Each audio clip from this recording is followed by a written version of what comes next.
C'est très important qu'on fasse ce travail-là de pédagogie, hein, de connaissance, d'accord, partager les informations.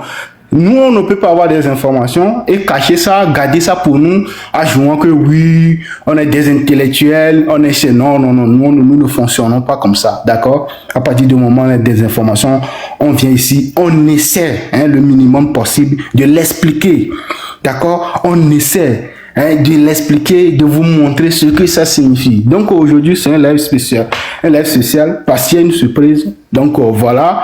Et on va le faire comme on a l'habitude de le faire, hein. C'est ça, hein, voilà.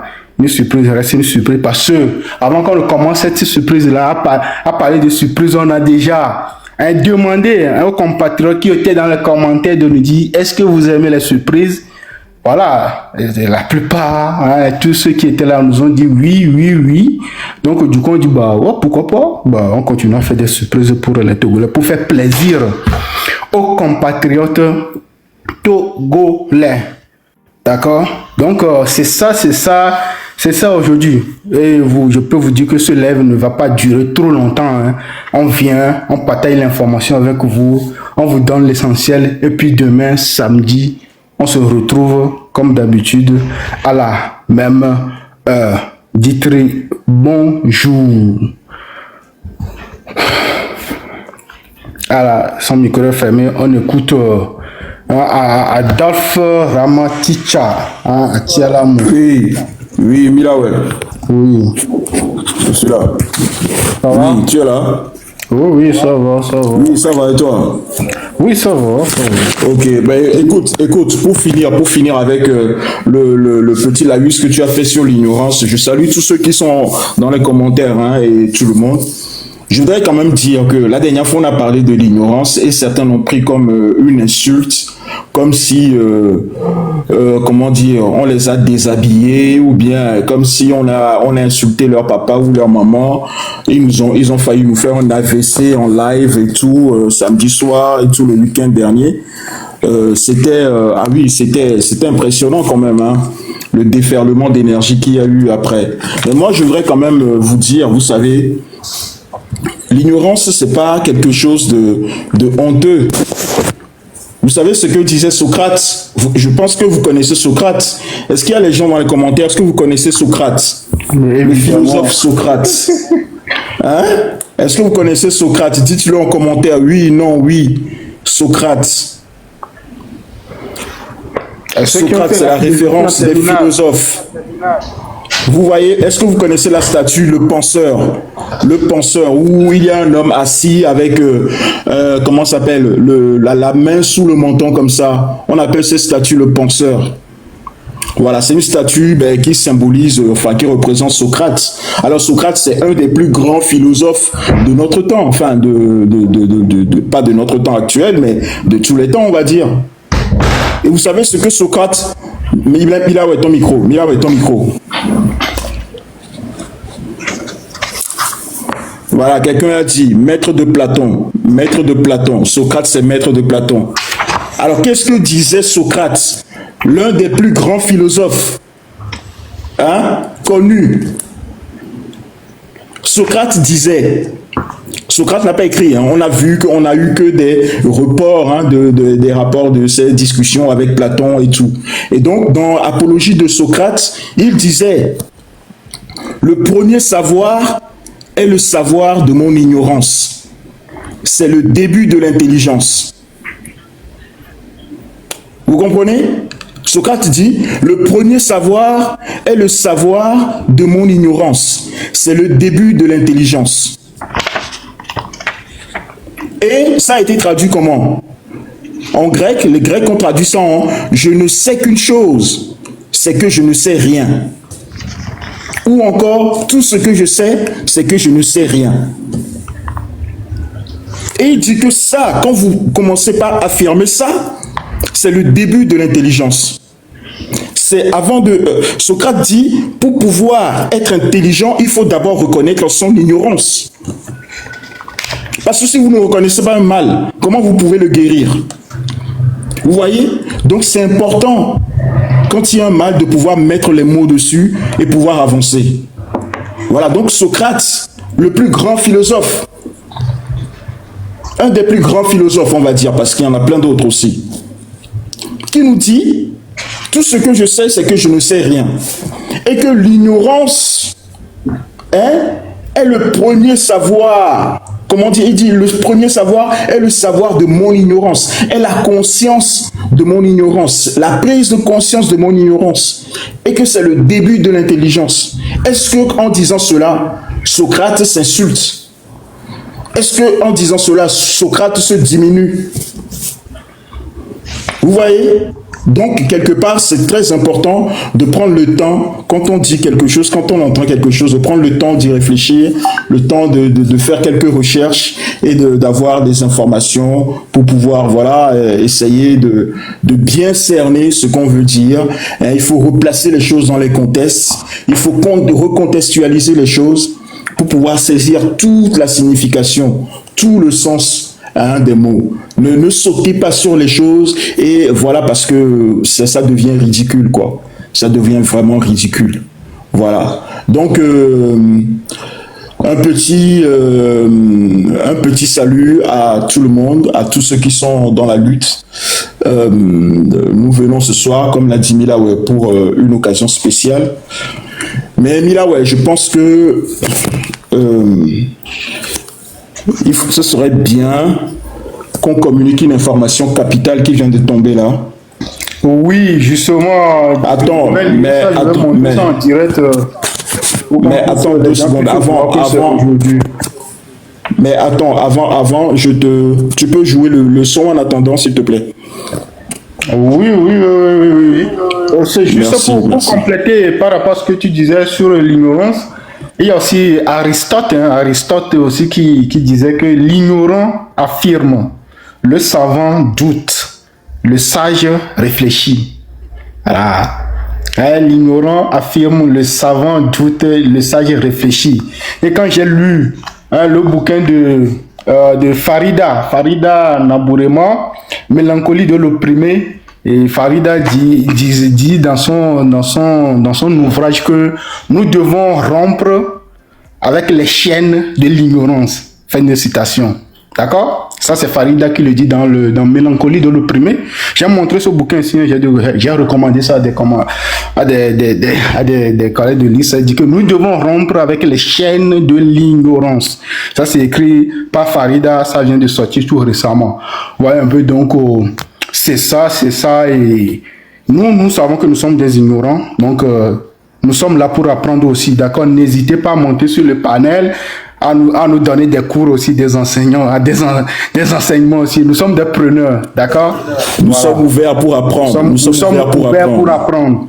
Voilà, nous sommes ouverts pour apprendre. Et je ne pense pas qu'on puisse accuser notre sœur Farida d'une quelconque malice ou bien d'un vice quelconque. Ce qu'elle dit est totalement vrai. Vous voyez, le comble de l'ignorance, c'est que les chaînes de l'ignorance, elles sont invisibles. Voilà. Les chaînes de l'ignorance, elles sont invisibles. Elles sont spirituelles. Elles sont mentales. Vous voyez, c'est ça le problème avec l'ignorance. Donc, parfois, vous pouvez être dans l'ignorance, vous pouvez être dans les chaînes de l'ignorance sans le savoir. Parce que vous n'avez pas des chaînes qui vous sont aux pieds, qui vous sont aux mains et tout. Non. C'est ça le danger, en fait.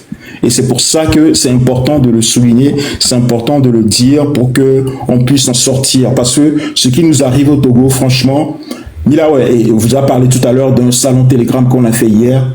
Il y a des informations, si on vous révèle ça ici, mais vous allez voir qu'on a baigné dans l'ignorance pendant 65 ans, enfin non, pas 65 ans, mais 60 ans. 20 ans plus 58. On a baigné dans l'ignorance pendant 60 ans. Vous voyez? Et c'est important qu'on puisse le dire. C'est important qu'on puisse le dire. Le problème de l'ignorance, c'est que les chaînes de l'ignorance sont invisibles. Donc, il faut absolument se départir de l'ignorance. Il faut absolument lutter contre l'ignorance. Donc, Mila, je te laisse pour le son. Oui, voilà, on va écouter Adolphe Ramatica, Atia Lamou.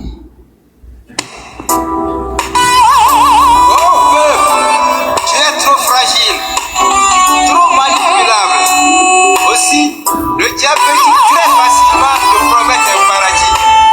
Mais quel paradis? Les malheureux, tout simplement, font de toi ce que tu n'aimes pas. Yaman.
Ne perdez jamais espoir, car tout en fait est éphémère. La victoire appartient donc à ceux qui font de leur volonté celle de Dieu. Yaman.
Zodégbe Atia l'amour de notre frère Adaf Ramaticha.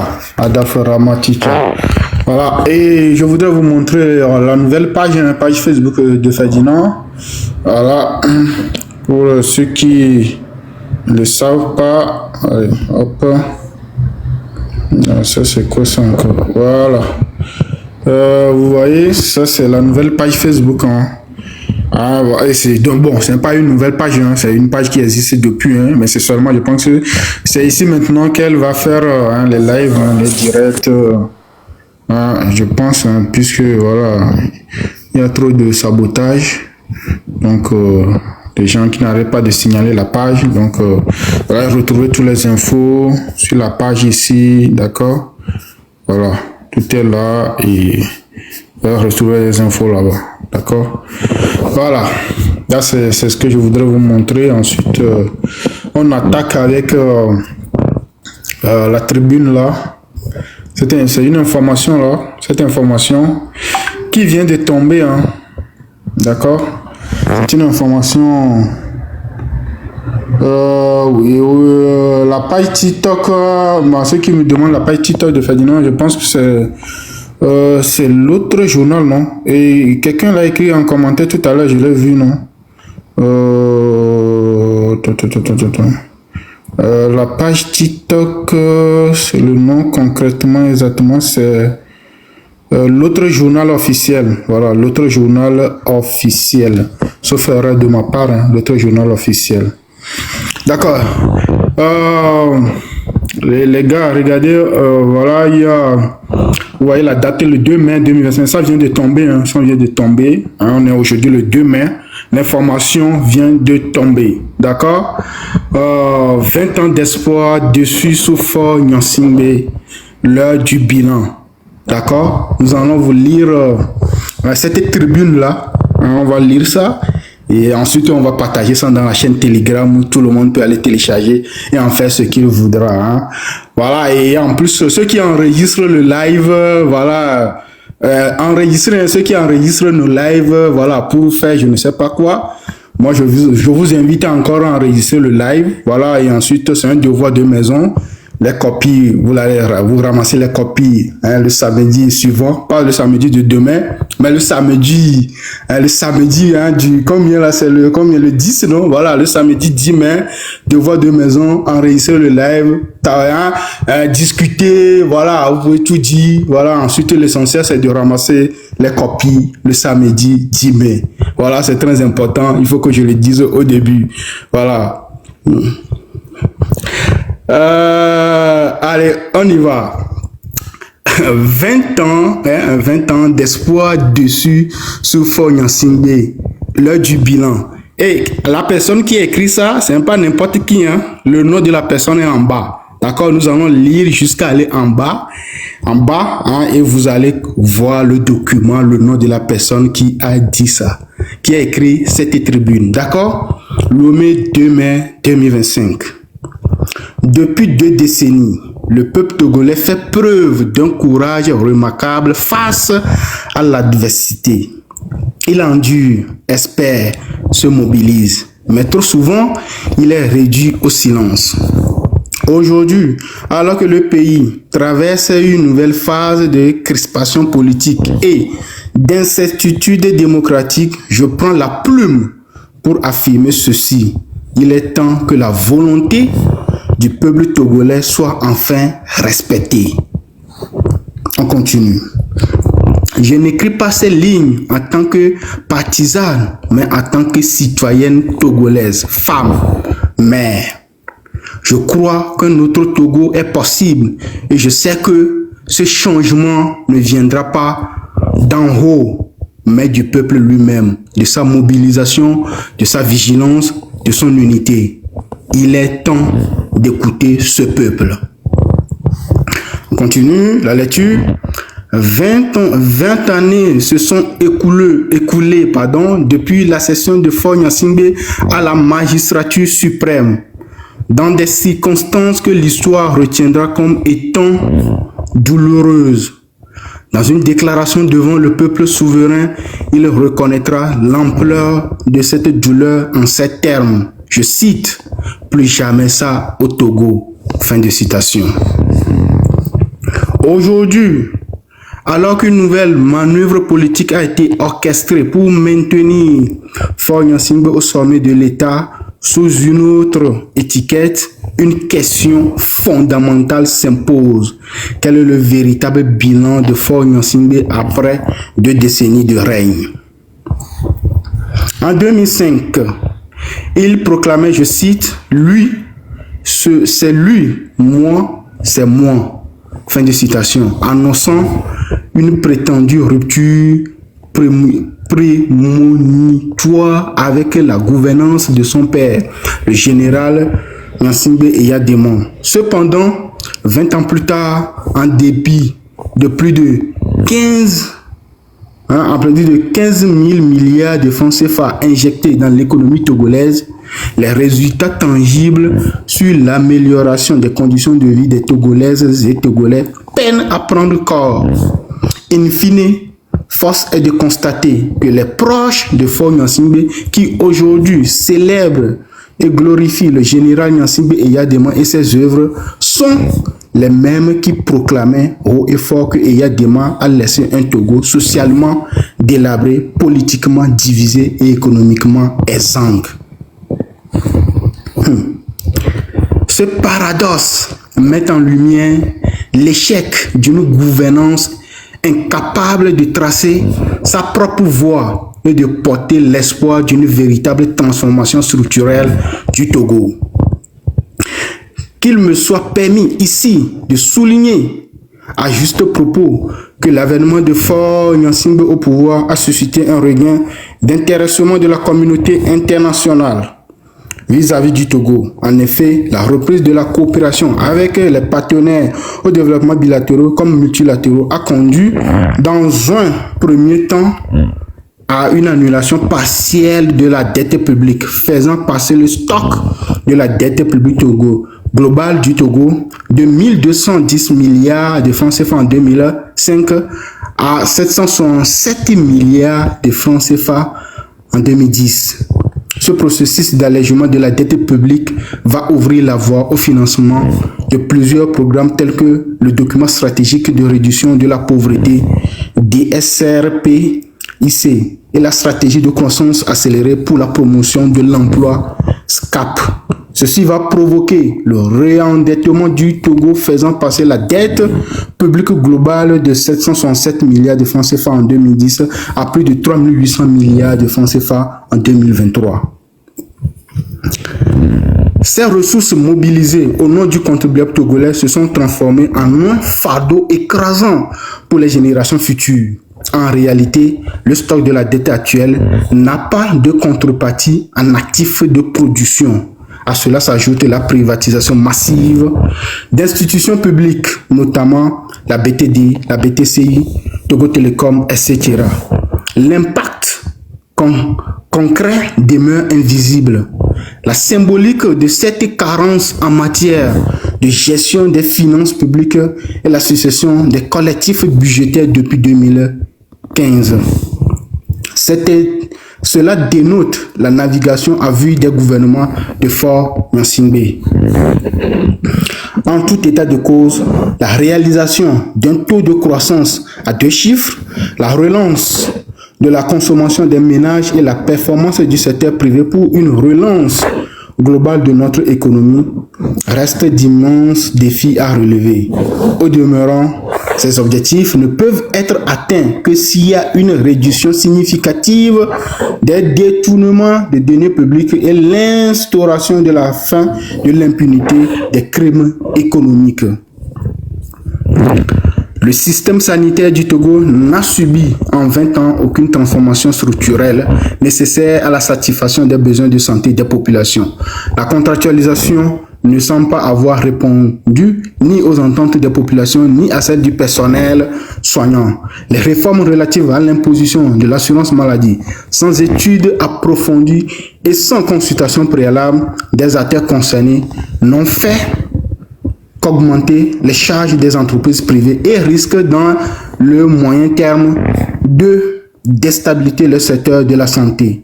En termes d'infrastructure, Faure Gnassingbé s'est essentiellement reposé depuis 20 ans sur le CHU et le CHR, construit par le général Eyadémon. les ménages togolais, après 20 ans de pouvoir de Faure Gnassingbé, continuent malheureusement pas supporter le poids du coût du financement de la santé à hauteur de 51%. Les déséquilibres régionaux relatifs à l'accès aux services sociaux de base n'ont pas été corrigés. Une bonne majorité des populations peinent à avoir de l'eau potable, en particulier dans les zones rurales. Les milliards de francs CFA investis sur les projets Contour global, Kekeli, CISO, censés régulariser le déficit énergétique du Togo, se révèlent aujourd'hui totalement perdus. En effet, le Togo est en proie à des coupures intempestives d'électricité sur toute l'étendue du territoire depuis plus d'1 an. Par ailleurs, les informations concordantes révèlent les difficultés financières de la CET. Faure Gnassingbé, durant les 20 dernières années, a complètement négligé notre système éducatif. En lieu et place des réformes qui auraient dû être engagées, notre système éducatif a été piloté au mieux par des arrêtés ministériels, au pire par des communiqués. Les chiffres montrent globalement que Faure Gnassingbé n'a jamais inscrit dans ses priorités l'éducation nationale. En effet, les ménages depuis 20 ans supportent le coût de la scolarisation des enfants en moyenne à hauteur de 62,69%. L'État, malheureusement, ne prend pas en compte que 37,31%.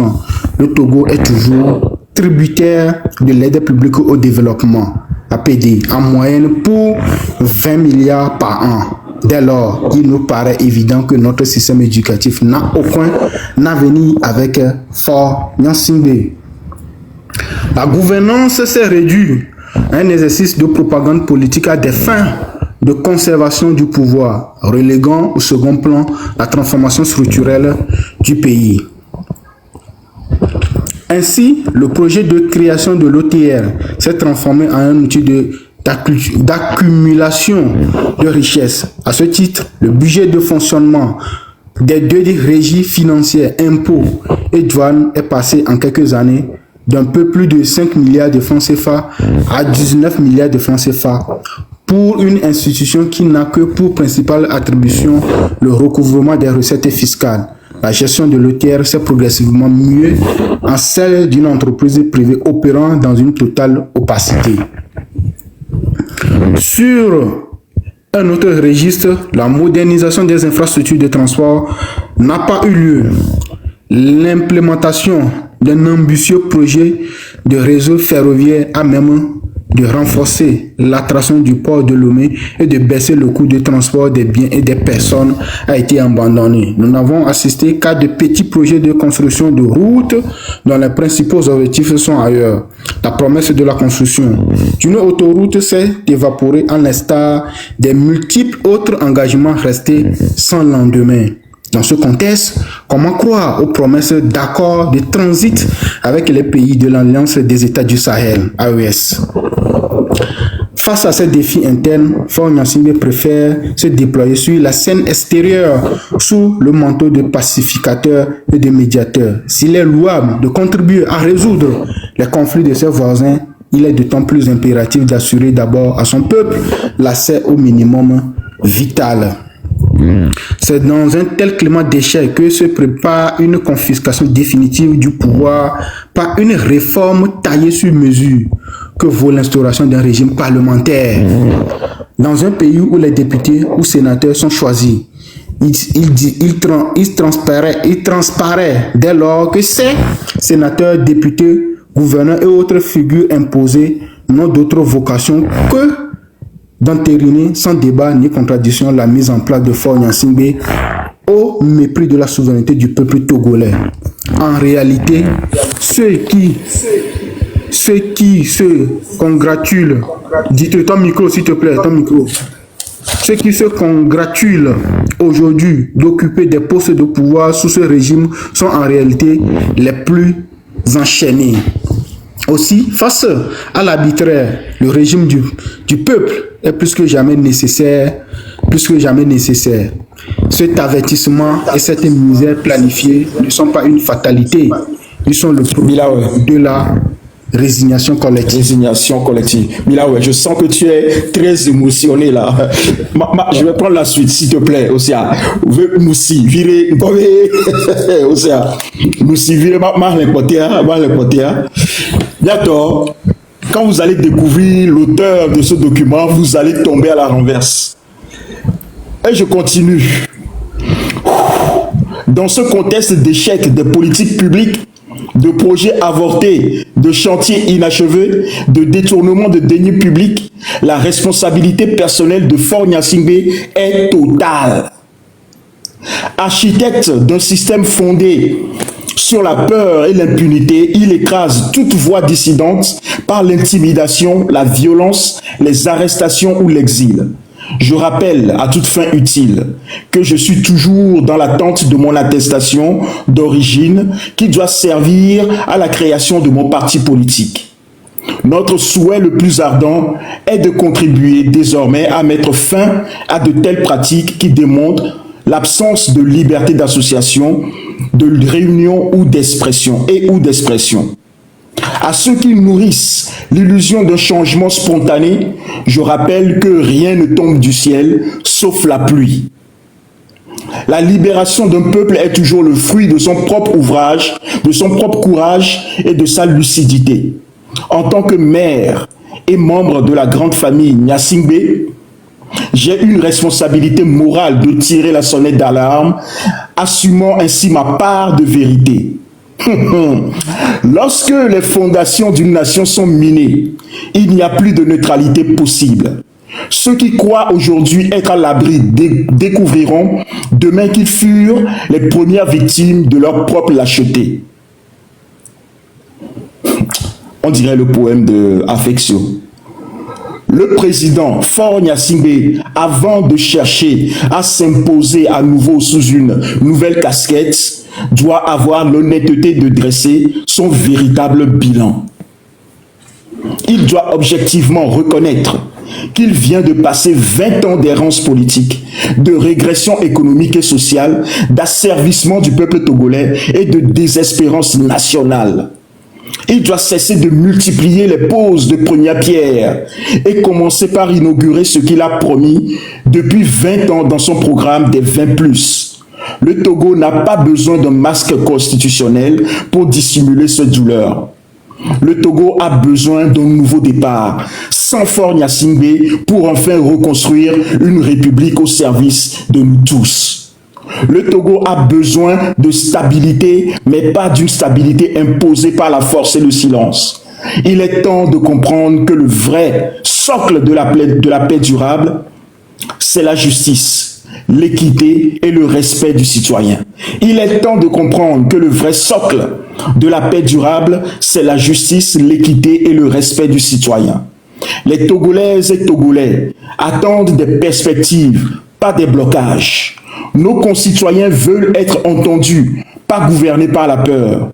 Ils veulent d'un État qui protège, pas qui réprime. Des dirigeants qui rendent des comptes, pas qui s'éternisent. Une justice indépendante, des médias libres, des opportunités pour leurs enfants. Le temps des réformes n'est pas une menace, il est une chance. Le Togo a des ressources, des talents, une culture de paix à valoriser.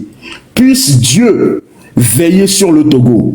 Et là, on vous annonce en exclusivité l'auteur de cette lettre, de cette missive cinglante à l'égard du président Faure Gnassingbé, n'est ni plus ni moins que Madame Essosimna Marguerite Nyakadé, ancienne ministre des Armées du Togo, ancienne banquière à la BIA, à la BTCI, ex-épouse d'Ernest Gnassingbé, épouse légitime d'Ernest Gnassingbé, avec qui elle a eu plusieurs enfants, mais également épouse et conduite, ou peut-être pas conduite, mais épouse ou compagne forcée de Faure Gnassingbé. Une relation entre elle et Faure Gnassingbé qui a entraîné des problèmes au sein de la famille Gnassingbé, jusqu'à la mort suspecte de son mari, Ernest Gnassingbé. Cela, ce que vous venez d'entendre là, si tous ceux qui sont dans les commentaires, si vous avez l'habitude de nous écouter, si vous avez l'habitude de monter dans ce panel, dans ce live, vous savez que on n'a pas arrêté de dire ces choses-là depuis très longtemps.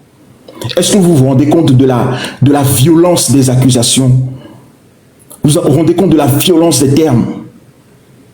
Là, on parle de la propre femme de Faure Gnassingbé, de la femme avec qui il partage le lit, il partage la couche, de la femme qui a eu des enfants avec elle, avec lui, de la femme qui a été son ancienne ministre des Armées, qui a été malheureusement éconduite, humiliée par un départ du gouvernement assourdissant. Madame Essosimna Marguerite Niakade est bien connue par Faure Gnassingbé. Elle est membre par alliance de la famille Gnassingbé. Elle a été ancienne ministre des armées du Togo. Elle a dirigé les armées togolaises. Et c'est elle qui dresse le bilan catastrophique que nous avons l'habitude d'étudier ici, d'analyser ici. C'est elle qui prend son courage à deux mains pour dresser ce bilan et dire la vérité à Faure. Ce courrier n'est plus des affirmations de Milaoué ou bien de Djitri ou bien de Ferdinand ou bien de qui que ce soit. Ce sont les affirmations de sa propre femme qui reconnaît son échec et qui lui demande de céder le pouvoir. Ce qui est quand même impressionnant, c'est que c'est une femme qui a le courage de faire ça. Alors qu'on a plein d'hommes autour de ce monsieur. On a plein d'hommes dans la clique. On a plein d'hommes dans cette bafia-là. Mais c'est une femme qui prend le courage, qui prend son courage à deux mains, qui prend excusez-moi le terme, ses burnes pour dénoncer,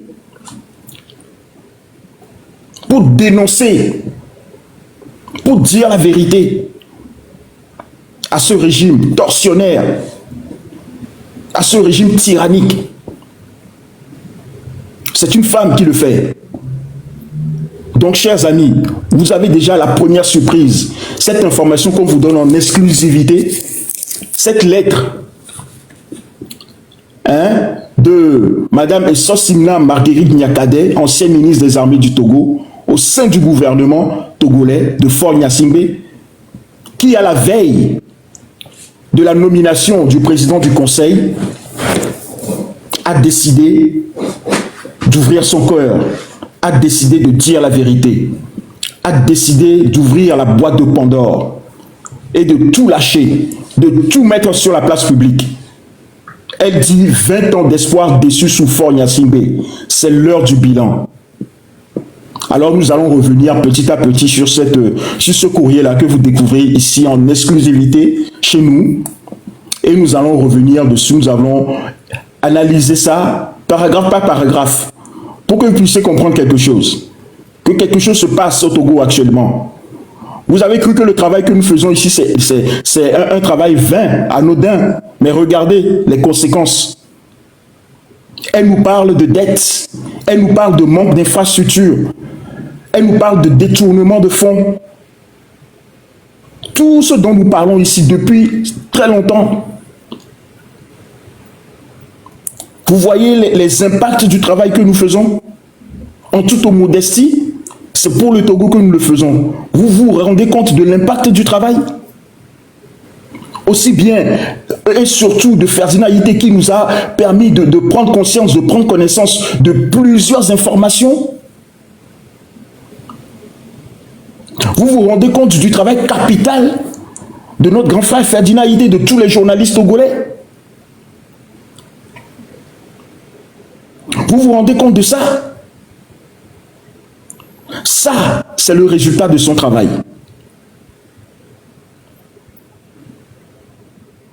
Ça, c'est le résultat de son travail de conscientisation, acharné, de sensibilisation, de mobilisation que font les OSC et tous les mouvements politiques que nous complétons, voilà le résultat. Désormais, au sein même de la machine de UNIR, vous avez des gens qui sortent, des gens importants, des gens d'un certain poids au sein de ce parti, qui sortent et qui balancent la vérité. Maintenant, celle-là date du demain, hein, aujourd'hui. Hein. Ça date d'aujourd'hui. Ça date d'aujourd'hui. Mais là, ouais, si tu le permets, on peut revenir, si tu veux, sur les, oui, les paragraphes. Ceux qui demandent le après, document, ça va être publié dans la chaîne Telegram. D'accord, on va le publier, donc ne vous en faites pas. Nous allons maintenant dans la chaîne Telegram et vous allez télécharger ça, vous allez rester tranquille et lire. D'accord? Donc, allez, le lien de la chaîne ne soyez Telegram pas est dans ma pressés. bio, ou bien dans la bio de Dietrich. D'accord? Et vous allez trouver le document là-bas. Voilà, ça ce n'est que Cliquez sur le lien. Ce n'est que l'entrée en matière. Cliquez sur le lien ou copiez le lien et copiez, collez dans votre barre de recherche Google et vous y accédez directement au canal de Milaway.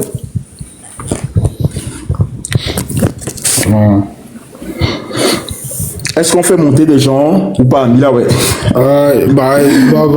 Bon, ici il y a des demandes qui veulent dire 2 mots, 3 mots sur cette tribune-là. On va les recevoir. Ceux qui veulent monter et dire 1 mot, 2 mots sur ce qu'on vient de voir, de lire là, le document, on va les recevoir quand même, quoi. On va leur donner de la parole.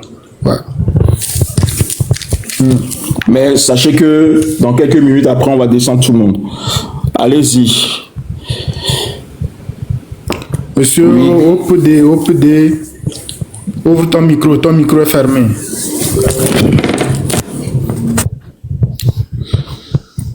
Bon, monsieur Gel Junior, monsieur Hopdé, si vous voulez monter, il faut être réactif. Hein. Oui, bonjour à tous. Encore, merci pour le travail que vous abattez. Vraiment, chapeau. Avoir la personne qui a signé le document, je me suis dit, c'est un bluff ou c'est un vrai document? Donc, je me permets de dire c'est un vrai document. Et le travail porte ses fruits. Ce qu'on va demander là, c'est que ce document soit publié sur toutes les plateformes, hein, que ce soit Facebook, un peu partout, pour que le peuple puisse avoir accès.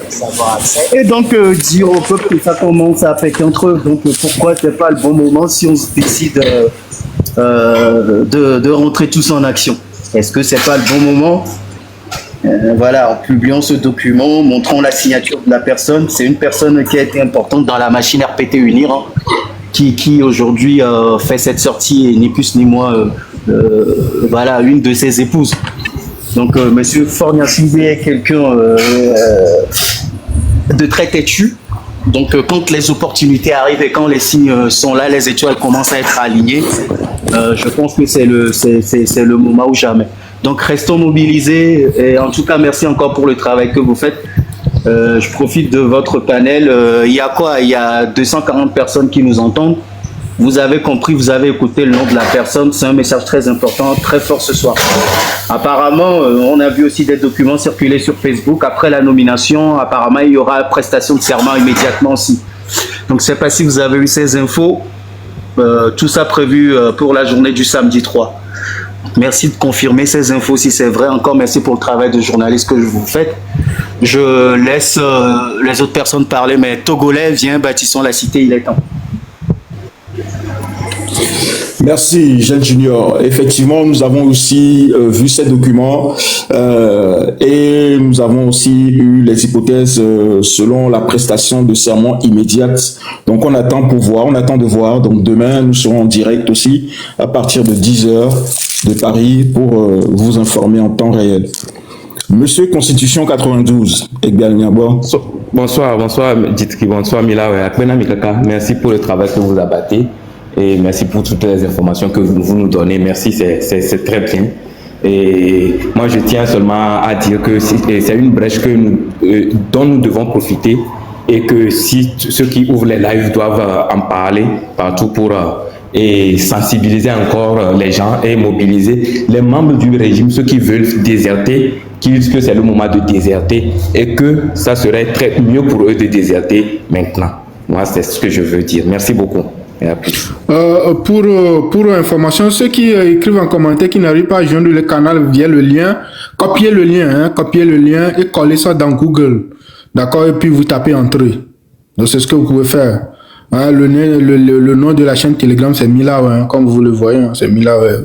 Donc, voilà, on va publier le document là, juste après, on va partager le document dans la chaîne Telegram. Et tout le monde aura accès à ça et faire ce qu'il veut. D'accord? Voilà. Même au cours du live, même, je vais partager ça, ne vous en faites pas. Voilà, essayez au maximum d'aller tous dans le calendrier Telegram. Allez dans le calendrier Telegram, il y a le mien, il y a celui de Milaway aussi. Et vous allez avoir le document, accès au document dans les minutes, les heures qui suivent. Ok, monsieur Thomas. Et voilà, bonsoir. Bonsoir, monsieur. Dans un premier temps, tapotage massif. Je veux voir.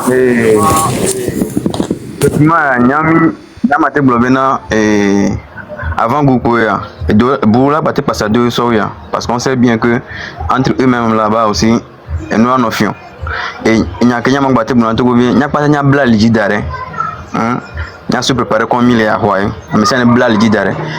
Occasion viticule que Mila Poigna série Zerika. Le régime y a battu du. C'est comme les Égyptiens à l'époque de Moïse. Mais c'est un blas d'arrêt, ne babla badare, ne bas ni a pas cité. Parce que à mec publié alors on y a munya me kasa benyo.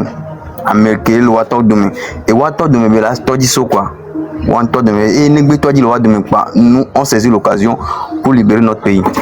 C'est la seule chose que je peux dire aux Togolais que nous sommes aujourd'hui. Merci beaucoup. Merci beaucoup, Thomas. Merci. Qu'est-ce que toi, comment est-ce que tu le prends d'entendre Madame Essosinam Marguerite Nyakade dire à fort qu'il est temps d'écouter le peuple, qu'il a échoué. Qu'est-ce que ça te dit? Qu'est-ce que ça te fait, toi, d'entendre ça venant d'elle? Au contraire, la personne, même s'il écoutait les autres depuis, il devait même passer déjà aux choses et peut-être au jour d'aujourd'hui, à moins de respecter plus que ça, quoi. Mais à cause de sa têtuité, et on est arrivé à ce niveau. Et celle qui a dit ça, elle a déjà vu beaucoup de choses. Elle a vu beaucoup de choses et elle ne veut pas que demain, cette charge retombe sur elle. Donc elle essaie déjà d'enlever son corps pour ne pas subir la colère du peuple peut-être après. Et il faut qu'on saisisse les occasions les plus tôt possible quoi. Parce que n'a mérité à moi.